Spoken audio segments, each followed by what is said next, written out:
Waves का topic बहुत ही simple से बहुत ही आसान और सिंपलिसिटी वे में एक्सप्लेन किया गया है। आज हम पढ़ने वाले हैं वेव्स, वो भी बहुत ही बेसिक से, जिसने 9th-10th का वेव्स नहीं पढ़ा वो भी बहुत आसानी से इसे समझ सकता है। इसलिए हम लोग बहुत बेसिक से आज इसे कवर करने वाले हैं। अगर आपको पहले से ही ये बेसिक्स क्लियर है तो आप ये वीडियो स्किप करके देख सकते हैं। What is wave? सबसे पहले हमें सीखना होगा कि वेव क्या है। Wave is disturbance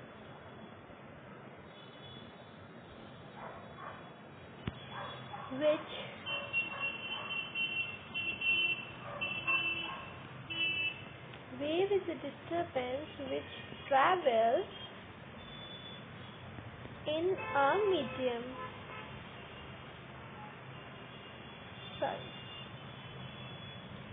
Wave is a disturbance which travels.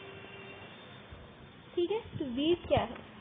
Wave कुछ नहीं है बट ये वेव वो डिस्टर्बेंस है जो कि ट्रैवल करता है।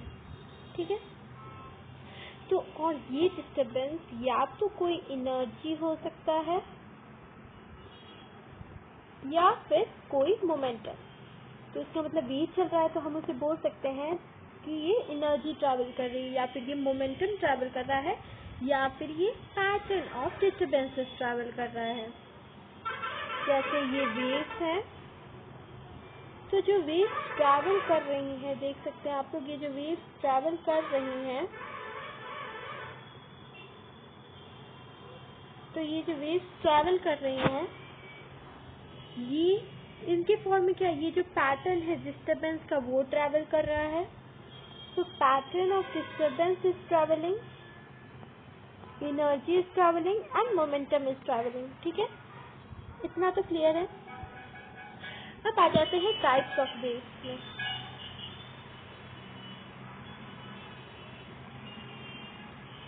टाइप्स ऑफ वेव्स,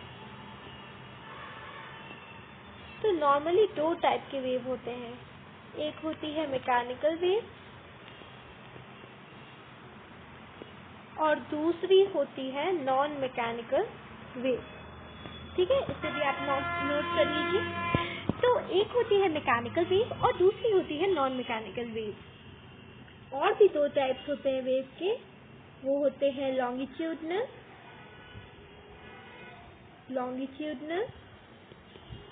और ट्रांसवर्स। इनका मैकेनिकल नॉन मैकेनिकल से कोई लेना देना नहीं है, ये आप जान के रखिए। इनका मैकेनिकल नॉन मैकेनिकल से कोई लेना देना नहीं है। ठीक है, तो लॉन्गिट्यूडनल और ट्रांसवर्स वेव्स होते हैं।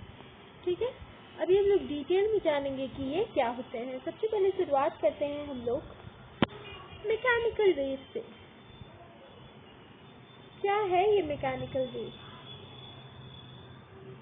तो मैकेनिकल वेव्स ऐसे वेव्स होते हैं जिन्हें कोई मीडियम चाहिए होता है प्रोपागेशन के लिए, जिन्हें कोई मीडियम चाहिए होता है प्रोपागेशन के लिए। मान लीजिए जैसे साउंड वेव है, ठीक है, तो साउंड वेव को ट्रैवल करने के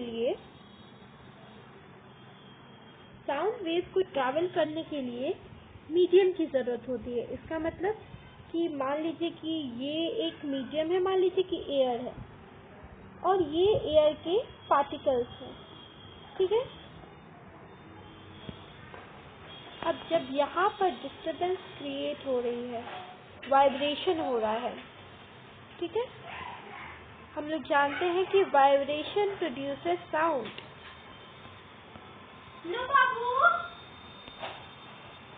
तो वाइब्रेशन प्रोड्यूसेस साउंड। ठीक है, तो यहाँ पर जो वाइब्रेशन हो रही है उससे ये जो पार्टिकल्स है इसके चारों ओर वो वाइब्रेट करने लगते हैं। पहले ये पार्टिकल्स वाइब्रेट करने लगते हैं, फिर ये एडजेसेंट पार्टिकल्स को वाइब्रेट करते हैं। ऐसे करते करते ही मैकेनिकल वेव ट्रांसफर होती है, जैसे कि साउंड वेव। ठीक है, साउंड वेव एक मैकेनिकल वेव है जिसके प्रोपागेशन के लिए एक मीडियम चाहिए होती है। प्रोपागेशन के लिए जिसमें मीडियम चाहिए होता है वो वेव होता है मैकेनिकल वेव। ठीक है, एग्जाम्पल देते हैं हम, तो इसको बोलेंगे हम लोग साउंड वेव। साउंड वेव एक तरह का मैकेनिकल वेव है, ठीक है। अब नॉन मैकेनिकल वेव क्या है? अब नॉन मैकेनिकल वेव कहते हैं, ठीक है। क्या है ये नॉन मैकेनिकल वेव? अब सिंपल है, मैकेनिकल वेव में प्रोपगेशन के लिए मीडियम चाहिए होता है और नॉन मैकेनिकल वेव में कोई मीडियम नहीं चाहिए होता है, इसलिए तो ये नॉन मैकेनिकल है। इसे हम लोग इलेक्ट्रोमैग्नेटिक भी बोलते हैं। क्या बोलते हैं इसे? इलेक्ट्रोमैग्नेटिक। इसे इलेक्ट्रोमैग्नेटिक भी बोलते हैं, ठीक है। अब चलिए कुछ एग्जाम्पल्स जान लेते हैं इलेक्ट्रोमैग्नेटिक या फिर नॉन मैकेनिकल वेव्स के। क्या होगा एग्जाम्पल? रेडियो वेव, फिर लाइट वेव, फिर गामा रेज हो गए, एक्स रेज हो गए। ये सारे एग्जाम्पल हैं नॉन मैकेनिकल वेव्स के, ठीक है। अब चलिए जानते हैं पल्स क्या होता है। तो अगर हम एक वेव लें और उसका एक सेक्शन लें तो देखते हैं कि हमें एक इस टाइप का एक कुछ स्ट्रक्चर मिलता है, ठीक है। इसी स्ट्रक्चर को, इस पूरे स्ट्रक्चर को हम कहते हैं, क्या कहते हैं? मेरे साथ बोलिए। हाँ, इसे कहते हैं हम लोग वेव पल्स, ठीक है। तो यानी it is a single disturbance, it is a single disturbance that travels through a medium.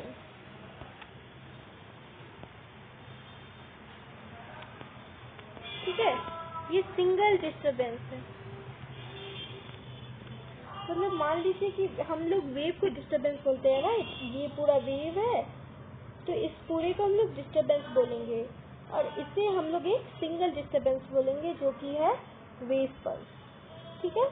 तो हम लोग कह सकते हैं कि वेव पल्स जो है वो होता है सिंगल डिस्टर्बेंस, ठीक है। अब एम्पलीट्यूड कहाँ होगा? Amplitude of a wave pulse, ये बहुत ही बेसिक टर्म्स है, ये मैं आपको बता देती हूँ। ये 10th क्लास में आप लोगों ने शायद पढ़ा होगा, अगर आपको नहीं याद है फिर भी आपका रिवीजन हो जाएगा। तो एम्पलीट्यूड क्या है पल्स का? Height of the pulse. यहाँ पर देखिए ये जो हाइट है यही इसका एम्पलीट्यूड है, ठीक है। तो अगर आपको कोई बोलेगा कि हमें एम्पलीट्यूड ऑफ द पल्स निकालना है तो आप क्या करेंगे?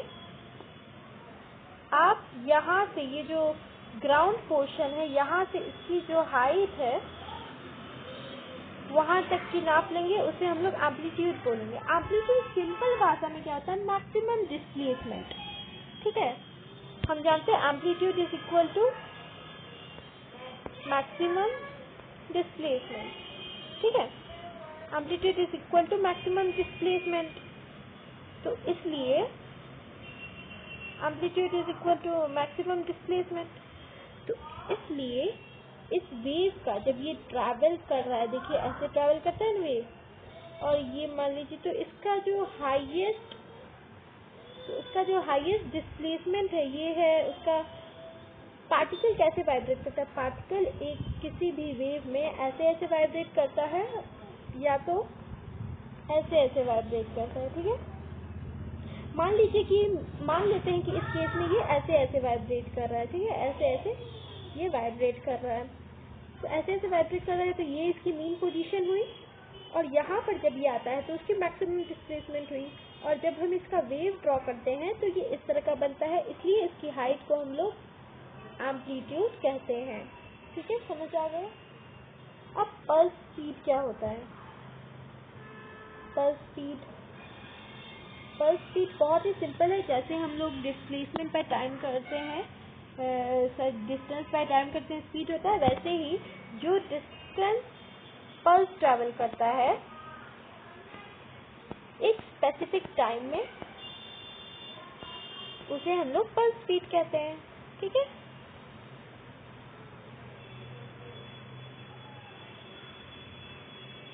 ठीक है, अब एक ऑस्किलेटिंग पार्टिकल का एम्पलीट्यूड क्या होगा? चलिए एक सिंपल पेंडुलम कंसीडर करते हैं। मान लीजिए कि मैंने इसको यहाँ पर फोर्स लगाया, ठीक है, मैंने इसे ऑस्किलेट कर दिया है इस पेंडुलम को, मान लीजिए। तो ये पहले इधर जाएगा, मान लीजिए कि ये पोजीशन B है, ये A है, और ये पोजीशन C है। ठीक है, अब इस पोजीशन को हम लोग क्या कहेंगे? इस पोजीशन को हम लोग कहेंगे मीन पोजीशन, और इन दोनों पोजीशन को कहेंगे, ध्यान से देखिए, ये वाला और ये वाले पोजीशन को हम लोग कहेंगे एक्सट्रीम पोजीशन। एक्सट्रीम पोजीशन कहेंगे, ठीक है, इन्हें एक्सट्रीम पोजीशन कहेंगे। ये मीन पोजीशन और ये दोनों एक्सट्रीम पोजीशन। तो मीन पोजीशन से जितना डिस्प्लेसमेंट हुआ है उसे हम लोग एम्पलीट्यूड कहेंगे। ठीक है, मान लीजिए कि हमें B to A का एम्पलीट्यूड निकालना है, तो इसके बीच का जो डिस्प्लेसमेंट हुआ, इस बॉब का जो डिस्प्लेसमेंट हुआ उसे हम लोग मेजर कर लेंगे, यानी मीन पोजीशन और एक्सट्रीम पोजीशन के बीच का डिस्टेंस यहाँ पर एम्पलीट्यूड होगा। यहाँ पर क्या होगा एम्पलीट्यूड? मीन पोजीशन और एक्सट्रीम पोजीशन के बीच का डिफरेंस ऑस्किलेटिंग पार्टिकल में। ठीक है, किसमें?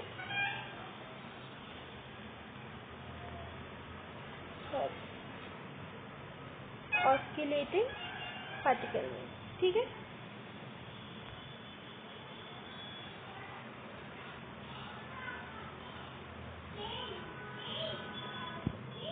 अब चलिए जानते हैं पीरियोडिक मोशन क्या होता है।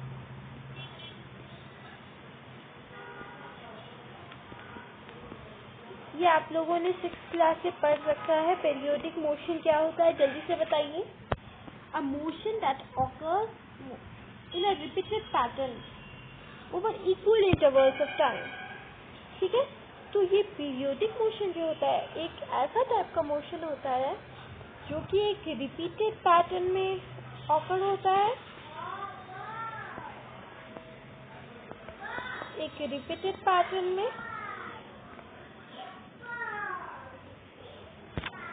Over equal time intervals. ठीक है, इक्वल टाइम इंटरवल्स, ये कीवर्ड है, ये आपको याद रखना है, इक्वल टाइम इंटरवल्स। ठीक है, तो पीरियोडिक मोशन क्या है? Repeated pattern over equal time intervals. ठीक है,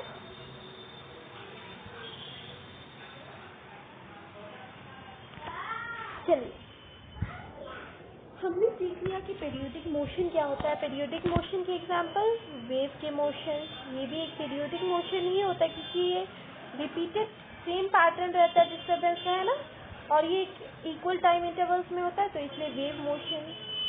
फिर ऑस्किलेटिंग पेंडुलम, अभी हमने जिसका एग्जांपल कंसिडर किया। ठीक है, ऑस्किलेटिंग पेंडुलम। उसके बाद uniform circular motion. Uniform circular motion भी एक टाइप का पीरियोडिक मोशन है। ठीक है, ऑस्किलेटरी मोशन क्या होता है? To and fro motion. ठीक है, ऑस्किलेटरी क्या होता है? नोट कीजिए, ऑस्किलेटरी क्या होता है? To and fro motion. ये भी अगर आप बॉब देखेंगे सिंपल पेंडुलम का तो आपको इस टाइप की मोशन मिलेगी। ठीक है,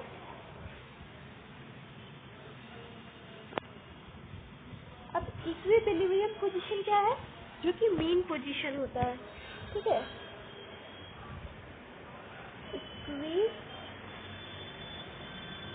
इक्विलिब्रियम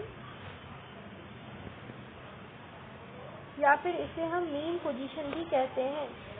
ठीक है, इक्विलिब्रियम या मीन पोजीशन, तो ये वो होता है जब नेट फोर्स पार्टिकल पे 0 होता है। जब नेट फोर्स पार्टिकल पे 0 होता है तब ये फोर्स एक्ट करता है। ठीक है, अब चलिए हम लोग जानते हैं कि ये ट्रांसवर्स वेव क्या होते हैं। ठीक है, तो अब हम लोग ट्रांसवर्स वेव पढ़ेंगे। ट्रांसवर्स वेव वो वेव होते हैं जहाँ पर जो पार्टिकल का मूवमेंट होता है, तो ट्रांसवर्स वेव में पार्टिकल्स जो मूव करते हैं वो कैसे मूव करते हैं?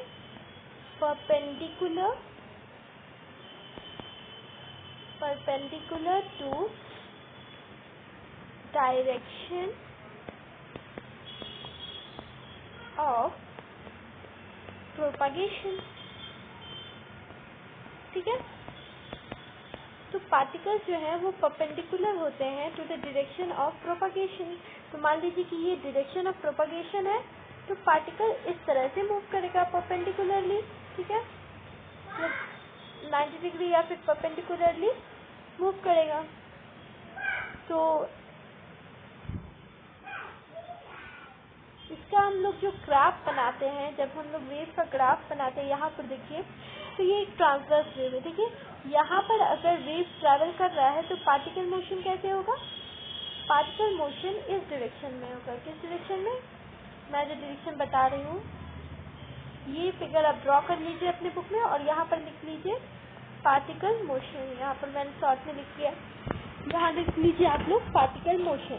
तो पार्टिकल मोशन जो परपेंडिकुलर होता है, देखिए यहाँ पर पार्टिकल मोशन क्या है, इस फिगर को आप अपने दिमाग में बैठा लीजिए कि ट्रांसवर्स है तो परपेंडिकुलर। ठीक है, बहुत से बच्चे इसमें कंफ्यूज हो जाते हैं कि ट्रांसवर्स है कि लॉन्गिट्यूडनल है। ये याद रखिए ट्रांसवर्स वेव परपेंडिकुलर ही होते हैं। ठीक है, आप ये फिगर याद कर लीजिएगा बस। ठीक है, चलिए, तो पार्टिकल का मोशन, पार्टिकल का जो मोशन होता है वो होता है परपेंडिकुलर डायरेक्शन ऑफ प्रोपगेशन के। ठीक है, लाइन ऑफ जीरो डिस्टर्बेंस क्या है? ठीक है, तो ये एक ऐसा लाइन होता है, अभी मैंने आपको एक फिगर दिखाया था, उसमें इस तरह से जो लाइन था वो था लाइन ऑफ जीरो डिस्टर्बेंस। तो ये जो लाइन है ये है लाइन ऑफ जीरो डिस्टर्बेंस। तो लाइन ऑफ जीरो डिस्टर्बेंस पे जो नेट फोर्स होता है पार्टिकल पे वो जीरो होता है। तो इसमें नेट फोर्स जीरो होता है। ठीक है, तो लाइन ऑफ डिस्टर्बेंस कुछ नहीं है, बस वो लाइन जिसपे नेट फोर्स जीरो होता है। ठीक है, वो लाइन जिसपे नेट फोर्स जीरो होता है उसे ही हम लोग लाइन ऑफ जीरो डिस्टर्बेंस कहते हैं। अब एक और पार्ट होता है वेव का, उसे बोलते हैं ट्रांसवर्स वेव के एक और पार्ट होते हैं क्रेस्ट एंड ट्रफ। ठीक है, तो अगर आप देखें ध्यान से अगर वेव को, तो यहाँ पर जो ऊपर वाला पार्ट है, ये जो ऊपर वाला पार्ट है ये है क्रेस्ट, और ये जो नीचे वाला है, इस नीचे वाले को हम लोग कहते हैं ट्रफ।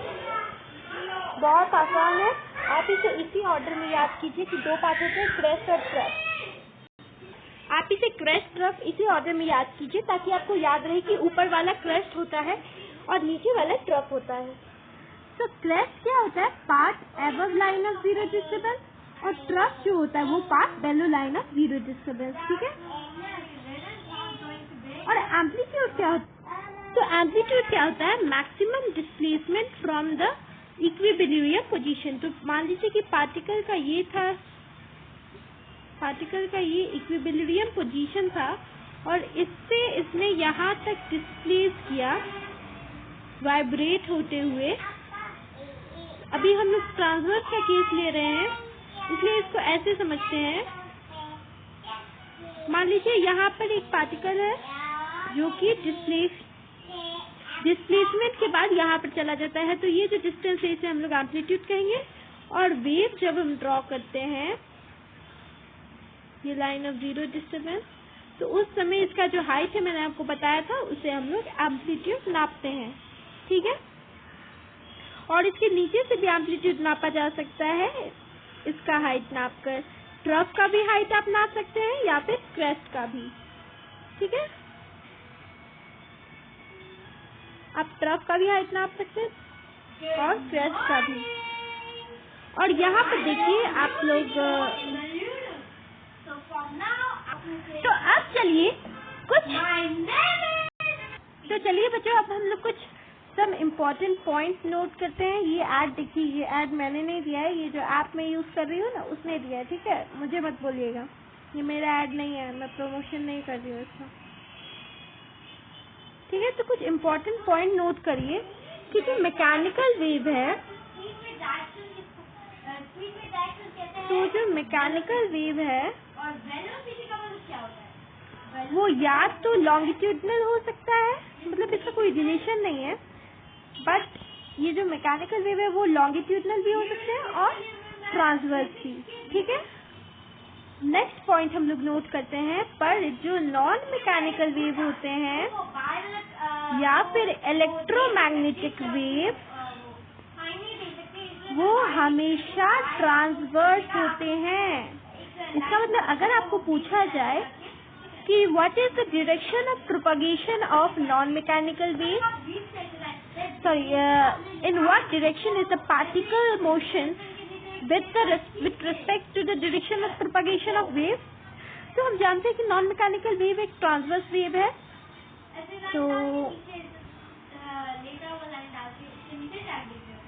तो यहाँ पर जो हम देख रहे हैं ये एक वेव है। ठीक है, तो वेव में ऊपर वाला जो है ये क्रेस्ट है और ये ट्रफ है, राइट।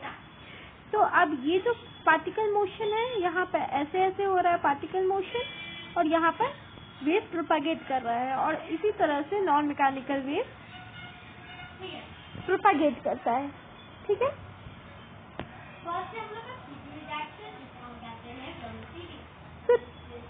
और एक बहुत इम्पोर्टेंट पॉइंट मैं आपको ट्रांसवर्स वेव के बारे में बताती हूँ कि ये जो ट्रांसवर्स वेव है ना,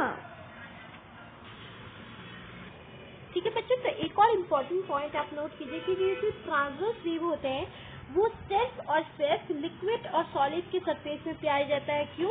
क्योंकि ये जो ट्रांसवर्स वेव है ना, क्योंकि ये जो ट्रांसवर्स वेव होते हैं ना उन्हें रिजिडिटी की प्रॉपर्टी चाहिए होती है। रिजिडिटी या फिर हम इसे इलास्टिसिटी भी कह सकते हैं। इन्हें इलास्टिसिटी या रिजिडिटी की प्रॉपर्टी चाहिए होती है, इसलिए हम लोग इसे इसलिए देखो इलास्टिसिटी की प्रॉपर्टी किसमें होती है? सॉलिड्स में होती है, और लिक्विड के इनर सरफेस में तो नहीं होती है ये इलास्टिसिटी, आप लोगों ने पढ़ा हुआ है। तो लिक्विड्स में फॉर्म नहीं हो सकती ट्रांसवर्स वेव, पर लिक्विड के सरफेस पे हो सकती है। ठीक है, लिक्विड पे के सरफेस पे हो सकती है। तो सिर्फ सॉलिड पे या फिर लिक्विड सरफेस पे हमें रिजिडिटी या इलास्टिसिटी की प्रॉपर्टी मिलती है, इसलिए वहां पर ही ट्रांसवर्स वेव फॉर्म होते हैं। ठीक है, ट्रांसवर्स वेव गैसेस में फॉर्म नहीं हो सकते। ट्रांसवर्स वेव जो है गैसेस में फॉर्म नहीं हो सकते। ठीक है, पर लॉन्गिट्यूडनल वेव उनको सब में होता है, सब में चलता है। ठीक है, तो अब जो है ये जो, तो आप लोग अब पूछोगे कि हाँ मैम लाइट तो आपने कहा था कि ट्रांसवर्स वेव है, लाइट या फिर इलेक्ट्रोमैग्नेटिक वेव तो ट्रांसवर्स वेव है, तो अब लाइट तो एयर से पास होती है, यहाँ तक कि वो वैक्यूम में भी पास होती है मैम। तो मैम ये आपने अभी क्या बताया? तो देखिए बच्चों, अभी मैंने क्या लिखा था ध्यान से देखिए, transverse wave can be formed. ठीक है, ट्रांसवर्स वेव बस फॉर्म हो सकता है सॉलिड या लिक्विड सरफेस पे। मैं ये नहीं कह रही हूँ कि सॉलिड से कि वो गैसेस से ट्रैवल नहीं कर सकता, वो गैसेस से ट्रैवल कर सकता है। ट्रांसवर्स वेव जो है वो गैसेस से ट्रैवल करता है, गैसेस से वो ट्रैवल करता है, पर वो फॉर्म नहीं हो सकता वहाँ पर। मान लीजिए कि हम लोगों ने किसी सॉलिड, मान लीजिए कि हम लोगों ने हाँ एक बहुत ही बड़ा पत्थर फेंका, ठीक है, एक लिक्विड में। ठीक है, मेरी ड्राइंग उतनी अच्छी नहीं है, तो एक लिक्विड में मैंने एक पत्थर फेंका, तो कैसे होता है, जूम जूम ऐसे ऐसे ऐसे हो जाता है। ठीक है, तो वहां पर जो है ट्रांसवर्स वेव फॉर्म होगी। ठीक है, यहाँ पर लेकिन लॉन्गिट्यूडनल वेव और ट्रांसवर्स वेव दोनों फॉर्म होगी। ठीक है, तो इसका मतलब कि ट्रांसवर्स वेव कैसे से ट्रैवल कर सकते हैं, बस फॉर्म नहीं हो सकते, और वैसे भी इनका कोई मैकेनिकल और नॉन मैकेनिकल से लेना देना ही नहीं है, मैंने आपको पहले ही कह दिया था।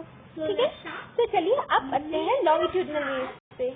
तो लॉन्गिट्यूडनल वेव क्या है? लॉन्गिट्यूडनल वेव कुछ नहीं है, बस उसका पार्टिकल का जो मोशन है वो पैरेलल होता है डायरेक्शन ऑफ प्रोपगेशन की, ये मैंने पैरेलल का साइन दे दिया। आप लोग नोट्स में ऐसे ही कर सकते हो, छोटा बनाने के लिए ऐसे ही बस पैरेलल का साइन दे दोगे तो चलेगा, ठीक है। तो ये जो पार्टिकल मोशन है ये डायरेक्शन ऑफ प्रोपगेशन के ऐसा ही होता है। मान लीजिए कि ये मैंने एक स्लिंकी ले लिया, ठीक है, ठीक है। तो ये जो मूव करेगा जब स्लिंकी, तो ये इस तरीके से मूव करेगा, राइट। और डायरेक्शन ऑफ वेव प्रोपगेशन क्या है, वो भी यही है। तो इसका मतलब हम कह सकते हैं कि लॉन्गिट्यूडनल वेव में डायरेक्शन ऑफ प्रोपगेशन और डिस्टर्बेंस का मोशन यानी पार्टिकल का मोशन सेम रहता है, सेम डायरेक्शन में रहता है, सेम डायरेक्शन रहता है, इसलिए उसे लॉन्गिट्यूडनल कहते हैं। आप भी जानिए लॉन्गिट्यूडनल किसे कहते हैं, जो ऐसे ऐसे होता है, ठीक है, लंबा लंबा लॉन्ग लॉन्ग होता है, उसे लॉन्गिट्यूडनल कहते हैं ना। तो उसी तरह से आप इसे याद कर सकते हैं, बहुत ही आसान है। इसमें दो पार्ट होते हैं, जैसे इसमें क्रेस्ट ट्रफ होते हैं, इसमें होते हैं कंप्रेशन और रेयरफैक्शन। सिंपल है, क्या होते हैं, कंप्रेशन होते हैं और रेयरफैक्शन होते हैं। कंप्रेशन क्या होते हैं, चलिए पढ़ते हैं, ठीक है। तो कंप्रेशन क्या होता है, region of high pressure and density, वहाँ पर हाई प्रेशर डेंसिटी होता है। आप मतलब कुछ नहीं, मैम कैसे कैसे कंप्रेशन में हाई प्रेशर होता है। तो देखिए, मान लीजिए कि यहाँ पर सोर्स ऑफ साउंड है, यहाँ पर साउंड क्रिएट हो रहा है, ठीक है।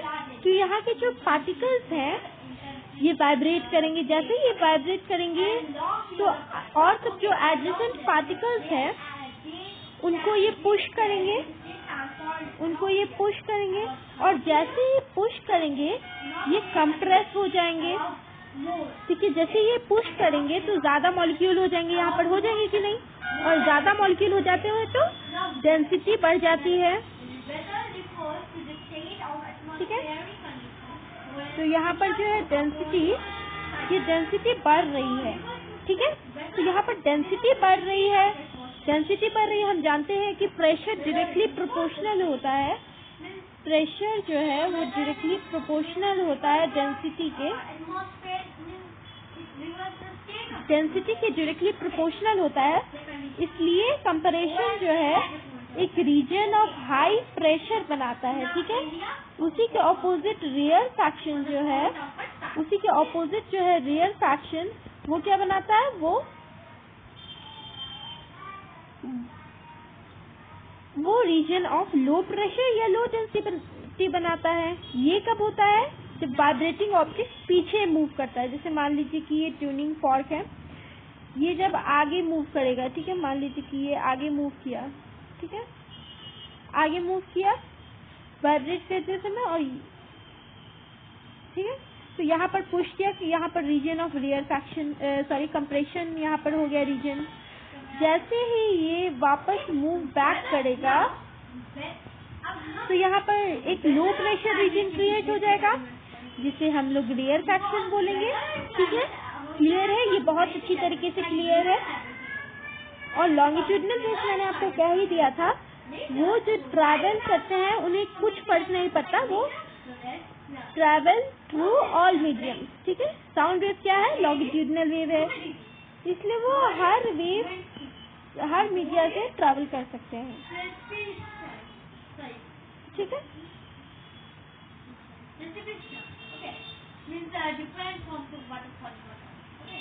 अब हम लोग आ जाते हैं लास्ट टॉपिक पे, जो कि है simple harmonic motion. Simple harmonic motion का आपने पूरा चैप्टर पढ़ा हुआ है, आपको पता है ये क्या है, पर बस मैं छोटा सा इंट्रोडक्शन दे देती हूँ इसका, मतलब थोड़ा सा रिवीजन।